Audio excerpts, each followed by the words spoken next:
but he may be able to say something is impossible to explain in terms of our present knowledge. Science cannot say that all properties of matter and all forms of energy are now known. For a miracle, one thing that needs to be added is a source of energy unknown to us in our biological and physiological sciences. In our scriptures, this source of energy is identified as the power of God. Time, July 4, 1955. Since this statement was made, further scientific development has made it more emphatic. Scientists do not fully understand the properties o textoi acute miritra longo, miracles 412, the laws he has made inherent in them. Job 38, he can bring about the condition necessary for the performance of these works. He can speed up, slow down, modify, or neutralize reactions. Or angels, with greater power than man, can do so in carrying out Jehovah's will. X3 2 PS 78 44-49. Certainly the scientist is not superseding or going beyond physical laws when he applies more heat or cold, or more oxygen, and so forth, to speed up or slow down a chemical process. Nevertheless, skeptics challenge the Bible miracles, including the miracle of creation. These challengers are asserting, in effect, that they are familiar with all conditions and processes that ever took place. They are insisting that the operations of the Creator must be limited by the narrow confines of their understanding of the laws governing physical things.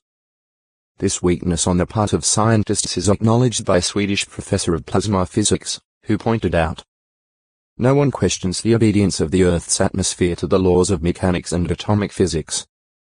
All the same, it may be extremely difficult for us to determine how these laws operate with respect to any given situation involving atmospheric phenomena."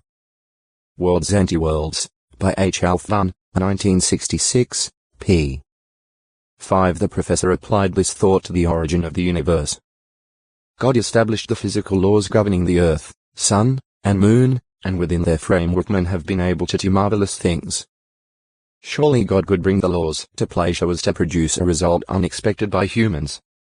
It would present no problem for him to split the Red Sea so that the waters were a wall on each side. X14 22. Though, to a man, walking on water is an astounding feat, with what ease it could be accomplished in the power of the one who is stretching out the heavens just as a fine gauze, who spreads them out like a tent in which to dwell. Further, God is described as creating, and having control of, all the things in the heavens, and it is said that due to the abundance of dynamic energy, he also being vigorous in power, not one of them is missing. Issa 40. 21, 22, 25, 26. Since the acknowledgement of the existence of law, such as the law of gravity, presupposes a lawmaker of surpassing, superhuman intelligence and power, why question his ability to do marvelous things? Why try to limit his operation to the infinitesimally narrow scope of man's knowledge and experience? The patriarch Job describes the darkness and foolishness into which God lets these go who thus pit their wisdom against his. Job 12. 16-25. Compare 1. 18-23. God's adherence to his moral law. The God of creation is not a whimsical God, unreliably violating his own laws. Mal 3. 6. This fact can be seen in God's adherence to his moral laws, which are in harmony with his physical laws, but are higher and grander than they are. In justice he cannot condone unrighteousness. You are too pure in eyes to see what is bad, and to look on trouble you are not able, says his prophet. Had 1. 13. X34. 7. He expressed his law to Israel. Soul will be for soul, eye for eye, tooth for tooth, hand for hand, foot for foot. The 19. 21. When he desired to forgive helpless, repentant men for the sin that is the cause of their dying, God had to have a legal basis if he was going to adhere to his law. Row 5. 12. PS 49.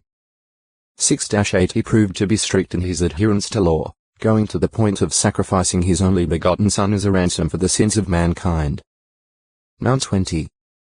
28. The Apostle Paul points out that, through the release by the ransom paid by Christ Jesus, Jehovah was able to exhibit his own righteousness, that he might be righteous even when declaring righteous the man that has faith in Jesus. Row 3. 24, 26. If we appreciate that God, out of respect for his moral laws, did not hold back from sacrificing his beloved Son, certainly we can reason that he would never need do textuae acute miracula longo, miracles 413 merely natural happenings, and that the Bible writers merely attributed these happenings to God's intervention. It is true that such things as earthquakes were employed. 1 Saw 14. 15, 16. Mount 27. 51. But this in itself does not prove that God did not take a hand in these events. Not only were the things powerful works in themselves, for example, the aforementioned earthquakes, but also the timing was such as to make the odds overwhelming against any chance happening. For illustration, some have contended that the manna provided for the Israelites can be found in the desert as a sweet, sticky exudation on tamarisk trees and on bushes. Even if this doubtful contention were true, the provision of it for Israel is still a miracle, because of its timing, for it did not